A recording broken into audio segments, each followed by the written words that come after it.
Welcome to the Deep Dive. Today, we're doing something a bit different, a really unique mission, actually. We're diving into some source material that looks at, well, huge topics, war and peace. But, and this is the twist, it does it through satire, through humor. Yeah, the goal isn't just, to have a laugh, though I think we will. It's really about pulling out some surprising insights, those sharp nuggets of truth that maybe only this kind of approach can find. So the source we're digging into today is called Excerpts from Weapons Off Mass Distraction English Podcast Script.txti. I mean, just that title alone, right? It tells you something.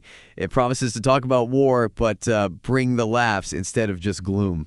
Sounds tricky, finding real humor here, but the satire seems pretty powerful. Okay, let's unpack this. What's fascinating here is, well, it's how humor can be such a sharp tool, especially for these heavy, painful subjects. When you use satire on something like war, it kind of sneaks past our usual defenses. It makes you see the hidden stuff, the absurdities, the hypocrisies, maybe, things a straight analysis might miss, or things people just frankly tune out. It gives you this completely fresh, sometimes uncomfortable, but yeah, sometimes really funny perspective. Yeah, and this script, it jumps right in, no messing about. It frames war as, get this? The world's most expensive time pass. Wow. And then it asks, why is war necessary? Followed by this little gem, do humans get insomnia without conflict? It's just such a brilliant, biting way to kick things off. Makes you chuckle, but also kind of squirm, doesn't it? Oh, absolutely. Immediately forces you to think about how casually we sometimes discuss war. Like it's just this abstract thing, maybe even a necessity, or just always humming in the background. Instead of, a devastating choice people make, calling it a time pass, it's jarring on purpose. It strips away all the solemnity, and it sort of exposes the almost frivolous way that these huge costs, human and financial, sometimes get talked about, shakes you up a bit. Exactly. And then drops this analogy. It's really something, pushes the point further. It says, for some countries, war is like the IPL new match every year. Fresh players, and a nuclear blast as the grand finale. Yeah.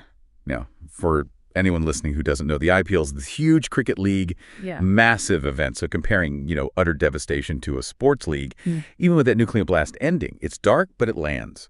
It really highlights how easily conflict can seem like this endless spectator sport. Sort of normalizes it, attaches us from the real human cost. Yeah, that IPL comparison, new match every year, fresh players.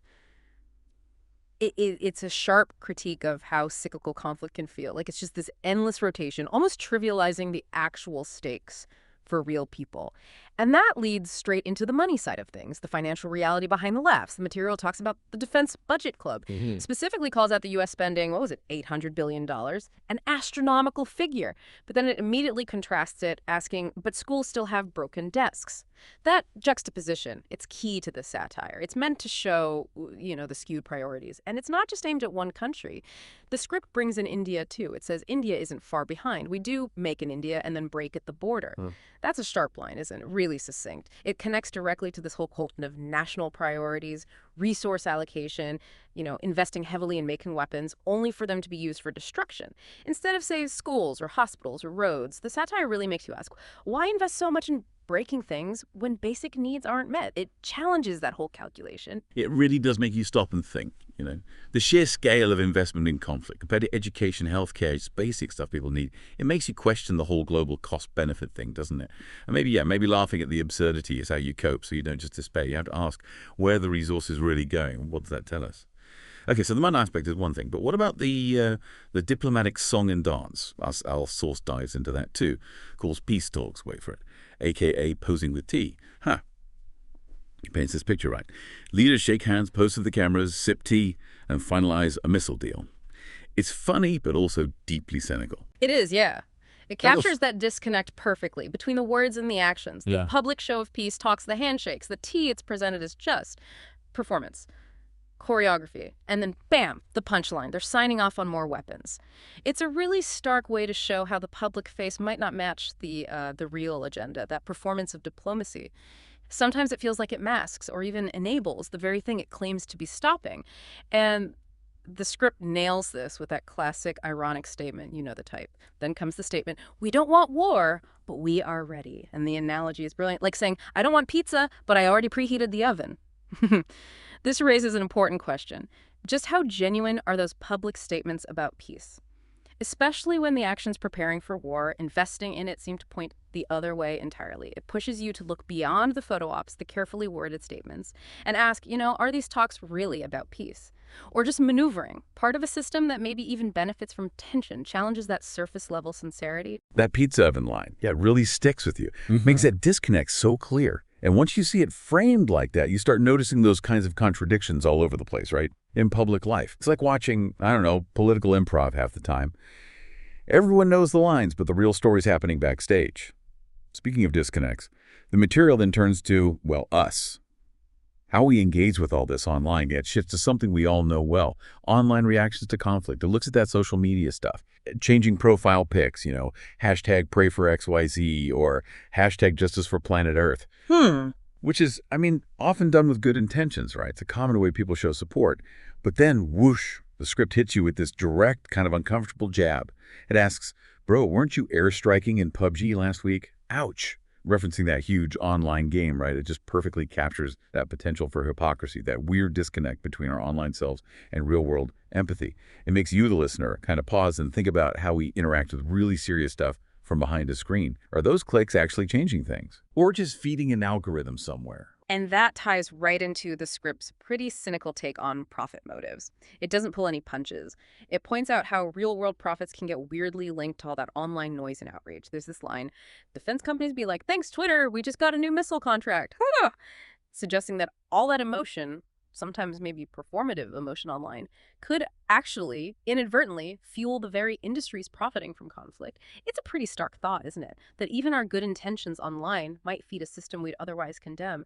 And to really drive it home, there's this wild example. An influencer, saying something like, guys, war is terrible anyway. Use code PEACE20 for 20% off on bulletproof coffee.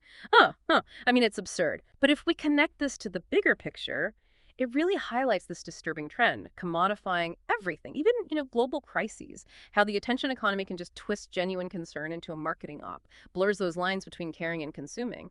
It's satire, sure, but it forces you to think about how much online engagement is truly about helping versus just being part of that consumer cycle. Is our digital empathy getting co-opted? Yeah, it's enough to make you rethink every hashtag, isn't it? Every share. Definitely makes me reflect on my own online habits around sensitive stuff, like what's the real impact?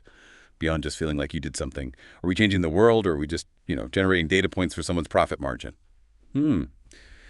Okay, now for something that's both hilarious and honestly a bit chilling, the script looks ahead, but still with that satirical edge. Title, coming soon, border disputes on Mars. The idea is the first country to get to Mars. They'll probably draw a border there too.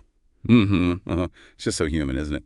Taking our habits to the stars. Here's where it gets really interesting. Well, yeah, it sounds funny, but that idea really expands on the whole message, doesn't it? It suggests these tendencies we have conflict, drawing lines, claiming things they're so deep-seated that we'll just take them with us to Mars. Anywhere. It's like the script is saying, with a wry smile, haven't learned our lesson here, why would space be different? Yeah. It sort of highlights this depressing, maybe predictable path for our conflicts. And then comes this really poignant line, a real gut punch. It says, if only we spent that kind of money on health or education, Earth wouldn't feel like Mars already. Woof, that just cuts through the humor, doesn't it? It's this powerful critique of our priorities. All the resources poured into potential future conflicts, or even current ones, versus investing right here, right now, on our own planet and our own people. It makes you think about what progress really means. Is it planting flags on Mars, or fixing the problems we already have on Earth? It's a sharp reevaluation. It really encourages you, the listener, to see this pattern, right? This historical loop of conflict and how we spend our money, and then projects it forward. Are we just stuck repeating these mistakes just on a bigger stage? That's a thought that definitely lingers, a real challenge to how we prioritize things. So as we wrap this up, it feels important to say, despite all the laughs, the sharp satire, there are serious undertones here, very serious. And the script itself acknowledges that near the end. It says point blank, jokes aside, war brings real pain. People die, homes are destroyed, and we just keep scrolling. It's a stark, necessary reality check, grounding all the absurdity we've been talking about. Exactly, and that's where humor's power really comes in, I think. The script puts it perfectly. Peace isn't a joke, but when people stop listening, sometimes humor speaks louder. It suggests that, when the usual ways of talking about things fail, maybe satire can cut through, get past our defenses, deliver a message that actually lands. It can make us grapple with difficult truths we might otherwise just ignore or brush off. So, something to maybe chew on after this deep dive. A final thought from the source material itself. It says, so next time a leader says, we want to avoid war, ask, then who's paying the EMI on that new tank, buddy?